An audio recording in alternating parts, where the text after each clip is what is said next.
તો અમદાવાદથી સમાચાર મળી રહ્યા છે। ગુજરાત યુનિવર્સિટીમાં ફી વધારાનો વિરોધ કરવામાં આવી રહ્યો છે। તો અમદાવાદથી આ સમાચાર। ગુજરાત યુનિવર્સિટીમાં ફી વધારાનો વિરોધ કરાયો। ફી વધારો પરત ખેંચવાની માંગ સાથે NSUIના દેખાવો। પ્રતિ સેમ ફીમાં 1750થી 4500 સુધીનો વધારો કર્યો હતો।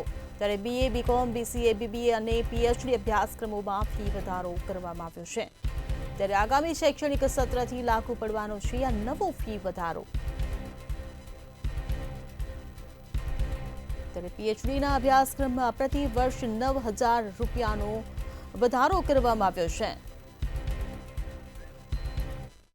था ये रजूआत करवा पर મને એમ ખ્યાલ આવ્યો કે સ્ટુડન્ટ્સ પાસે આખી માહિતી નથી।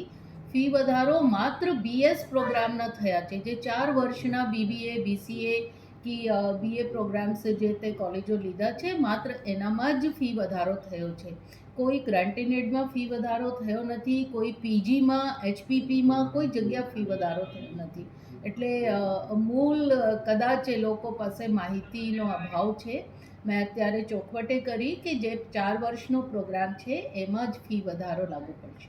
ઘણા દિવસથી ગુજરાત યુનિવર્સિટીમાં કુલપતિ દ્વારા અને મેનેજમેન્ટ દ્વારા તોતિંગ ફી વધારો કરી અને ક્યાંક વિદ્યાર્થીઓને લૂંટવાનું કારસ્તાનનો જે આ સરકારનો જે પેલો નીતિ છે એ નીતિ સામે આવી છે। દિવસે ને દિવસે ગુજરાતમાં શિક્ષણને પ્રાઇવેટીકરણ કરવાનું કામ આ ભારતીય જનતા પાર્ટીની સરકાર કરી રહી છે।